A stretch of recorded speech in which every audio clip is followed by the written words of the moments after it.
My name is Mary Jane Bailey. I hadn't really planned on speaking tonight, but earlier tonight someone was talking about traffic, and it brought back memories of things that were said at the last meeting. It seems to me that a lot of what we're hearing is, this is what we think will happen. It's not like we know that it's been proven. This is what we think. Well, I've lived here 63 years, and most of them on Wallen Lake Road. I currently live on East Wallen Lake Road. I grew up at 500 Wallen Lake Road. At my dad's house, the state had built a rock wall in the 50s. And I can't tell you how many accidents have been at that area, including fatalities. Yes. It's right across from Mr. LaFave's house. Yes. There are currently trees in front of his house because that house has actually been struck. And I'm thinking about these trucks carrying all this hazardous material, and you know, my brother who lives right next door to that, his bushes have been wiped out. We've actually seen someone, there's a bridge there because there's a brook feeding into Gons Reservoir where a car has actually jumped over the brook, over the wall. Like I said, countless accidents. So what happens if there's one? Because there's water right there. Then Wilson's Reservoir, it's done. Now, a couple hundred yards up the road where some of us might remember Rose McCarthy's house, numerous accidents there. I've spun out there because in the winter that area stays icy. All right, and Venergy is not going to pay when the oil truck dumps there because he's been in an accident and the water goes basically right up to the road there. It's a very hazardous spot, and that concerns me because I have relatives who live there. All right, you know, we've talked about the ammonia, and at another meeting, I believe it was before the town council, my husband has been a volunteer fireman for 53 years in this town.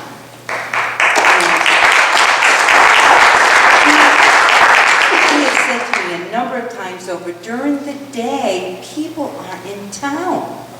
You can't say that Pasco is going to respond to this. We'll train Pasco. Most of those men and women are at work.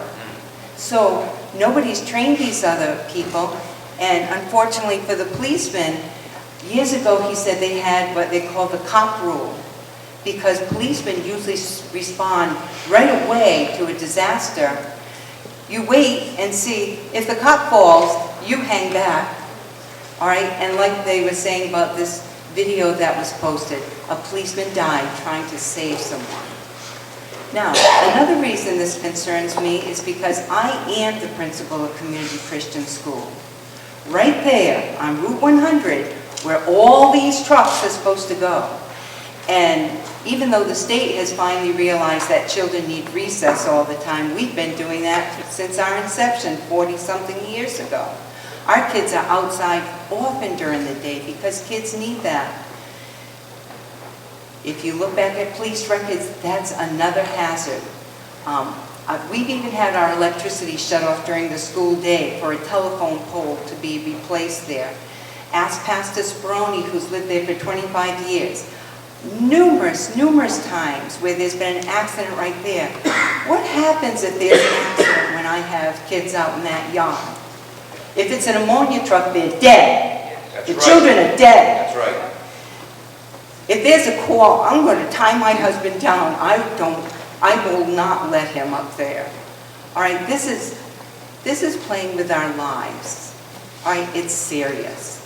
This Route 100 is hazardous at various areas. Right there at the school, up on Wallen Lake Road, right where Wilson's Reservoir comes. And we already know that if an oil truck spills over, Venergy will not be paying for the cleanup.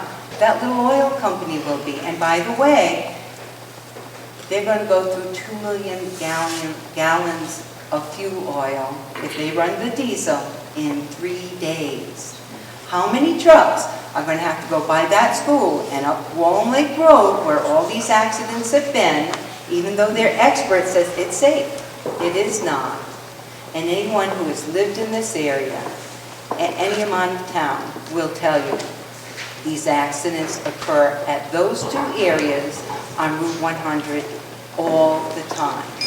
Please, save our firemen, protect my school, and our families.